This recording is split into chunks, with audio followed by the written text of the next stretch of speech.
Hi, I'm John with the Christian Century, and I'm here today with Amy Ziettlow, who wrote two articles for us recently, both about paid medical leave and family leave. And we're going to be chatting about that today. But first, Amy, why don't you tell us a little bit about who you are? Yep, thanks, John. I'm Amy Ziettlow, and I'm ordained in the Evangelical Lutheran Church in America. I currently serve a congregation in Central Illinois, Holy Cross Lutheran, and love writing and researching, have a background in hospice care, and also am a ballet dancer and have a nonprofit dance company and organization in Central Illinois as well. That is very cool. Well, these two articles, one was a personal essay, one was an interview with Devin Anderson, who is working to secure paid medical leave in the Episcopal Church. And in your essay, you started off talking about your own cancer diagnosis, and at that moment, shifting from being a caregiver to a care receiver. You mentioned the story of Ruth and Naomi, shifting from being a Ruth to a Naomi. And I'm curious if you could just tell us a little bit more about what it is like, what it was like to make that transition. Yeah, I have found the biblical story of Ruth and Naomi has been a window for me, or an entry point into thinking about caregiving and care receiving. As I mentioned, I served in hospice care, both as a chaplain, volunteer coordinator, and then as a chief operating officer, and working with a hospice team, caring for families and their loved ones. And so, gosh, really until April of 2021, my view into caregiving and care receiving, both as a pastor and as someone who served in hospice, was as Ruth.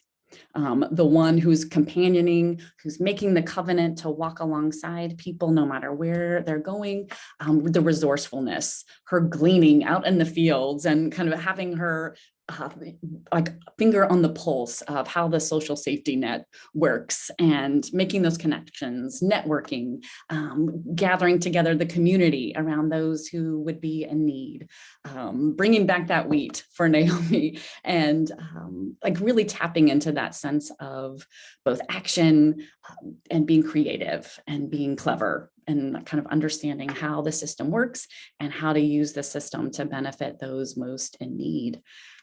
And then all of a sudden, I hear these words, "You have cancer."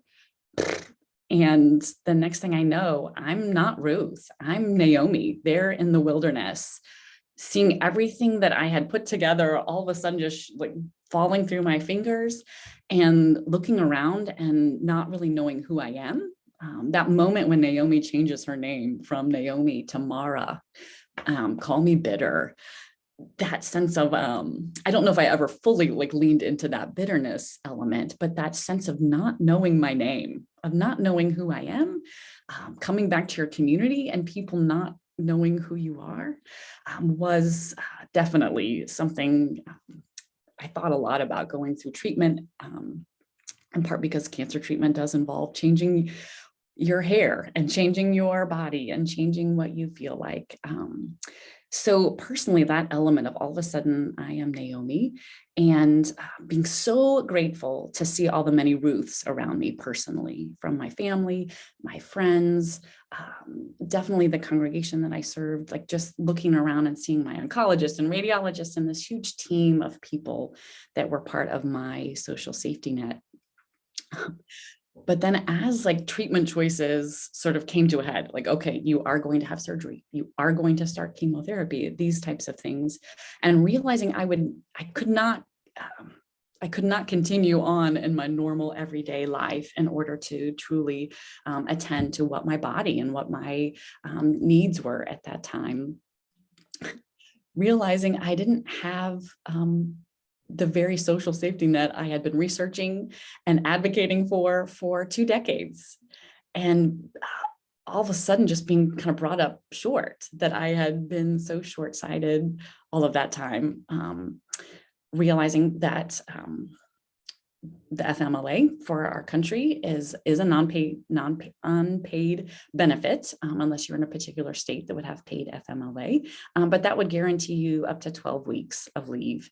And you would be able to take that and have job security, knowing you would be able to go back to your particular job, and that you would be able to take that. And usually, I mean, I know I had already taken some FMLA, not in the church setting, but in the hospice setting for when our children were born, knowing that you could tap into some disability pay if you had that benefit with your workplace. Many states, if you do have paid leave, work under that same model where you're able to access a percentage of your pay, like disability insurance, so that you would be able to have some income during that time. But also, I was just sitting there looking at needing really 6 weeks to 8 weeks of really time away, and recognizing I didn't have job protection.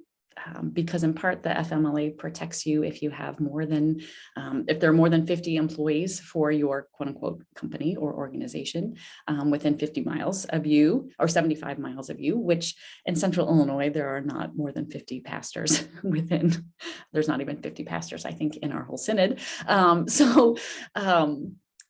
all of a sudden realizing how vulnerable I was to then go to our council and our executive board to be able to talk with them about what I need, and knowing I was really at their mercy to determine how best they would walk with me during that time. And that was scary and vulnerable. Yeah, thanks for sharing that.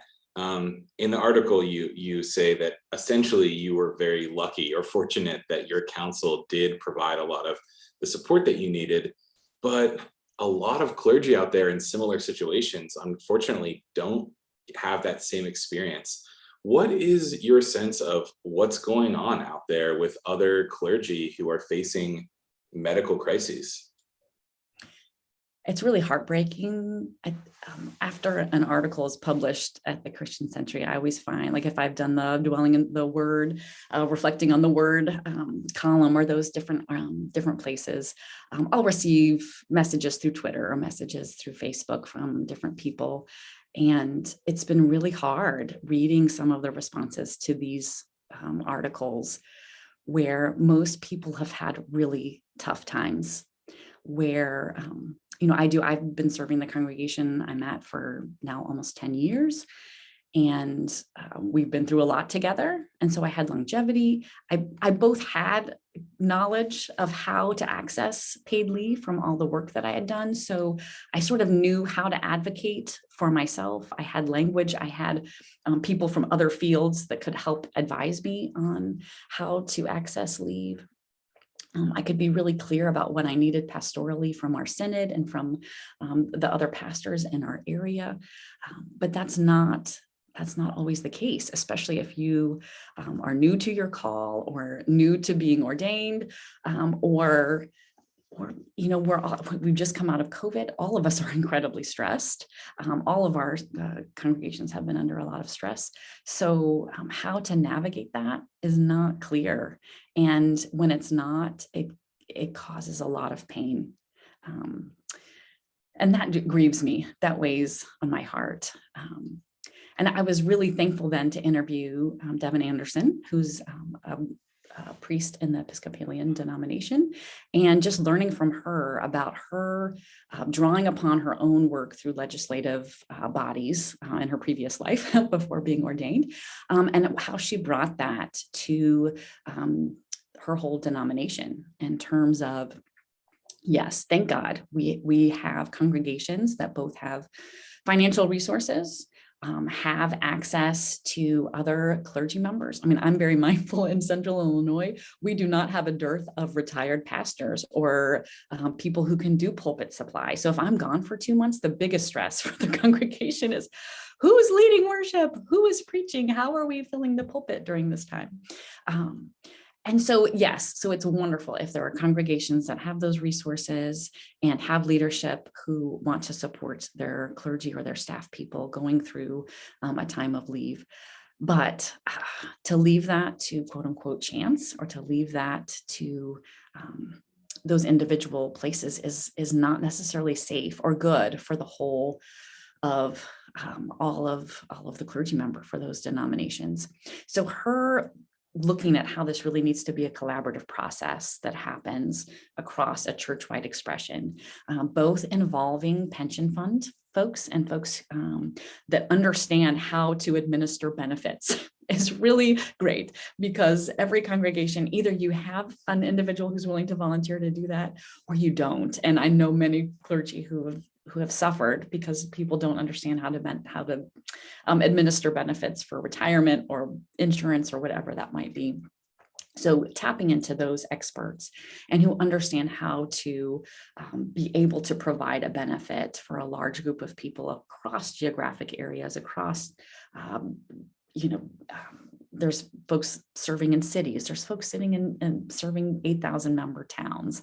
And so how to do that well across all of those differences is really important. And then working with the regional bodies, those, like in the Lutheran Church, we have synods. I know my husband's a disciples pastor, so those are regions, but those are the people, those regional ministers, those synodical bishops, those people that are like over, watching over a flock of 50 to 100 clergy.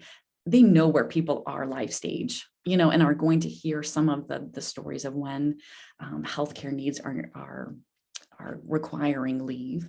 And, I was very mindful that with a cancer diagnosis, both I had great support from our community and our local cancer center, but the treatment plan was pretty clear cut. Like, I understood how surgery worked and what the recovery was. I understood how chemotherapy would work and what the recovery from that would be, what radiation would look like and what that would be. But I'm mindful that, like, for most chronic or, traumatic things that clergy members may be facing, it's not always that clear, like what a clear-cut recovery plan is, or how someone will be living with a chronic pain or a chronic illness. And so having people who are not like part of the place that you are serving to be able to help you navigate what leave you need, how to be mindful of your own embodiment and your own just sacredness as a human being would be really helpful and needed. And I definitely didn't have that. I had people that could serve in that role, but I didn't know where to, like, there wasn't someone that was clear. That's who you go to help navigate all of these decisions. Yeah. Well, final question. My personality, I just always want things to be able to be boiled down to easy steps. I know this is a big problem that does not have easy solutions, but are there a few concrete practical things a clergy, a church council member, a denominational leader, a random congregant, are there some easy, simple next steps you could point people to consider to help affect change? I currently serve as the dean for our conference, and we have within our synod 6 conferences.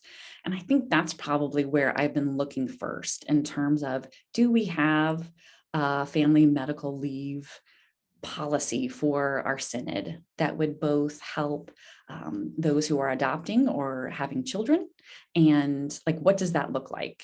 What do we already have some protections in place, both for all parents to be able to take off time in order to be able to be present to that time in their family's life?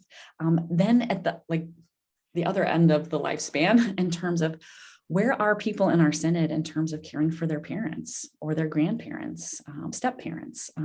That's been more in the book that I wrote with Naomi Kahn, Homeward Bound. It was more our interviewing, who family is and what family looks like is much different now in the 21st century in terms of step-parents and step-families and all of the people that we claim as kin in our family.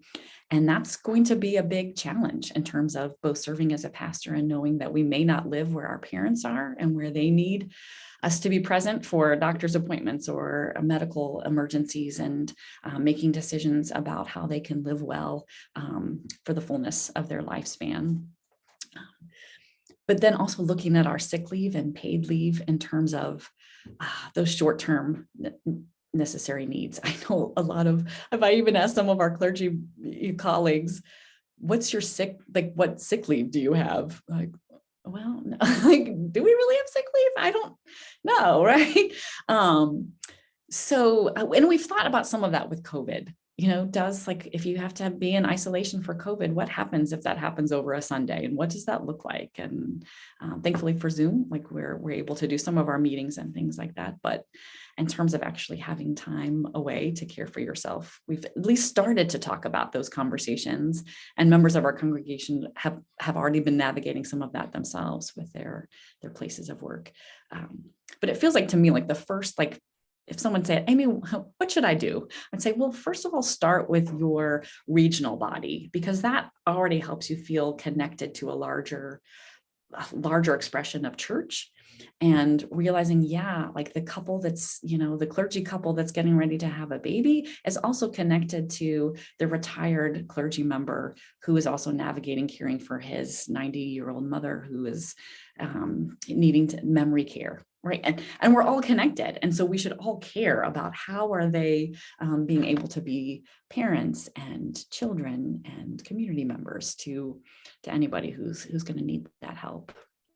Yeah, thank you. If anyone out there is interested in reading more, there will be links in the video description below to both of the articles that Amy wrote recently for us. We will also throw in there a bonus link to the book, Homeward Bound, that she mentioned that she wrote. Amy, thank you so much for being here and chatting about this.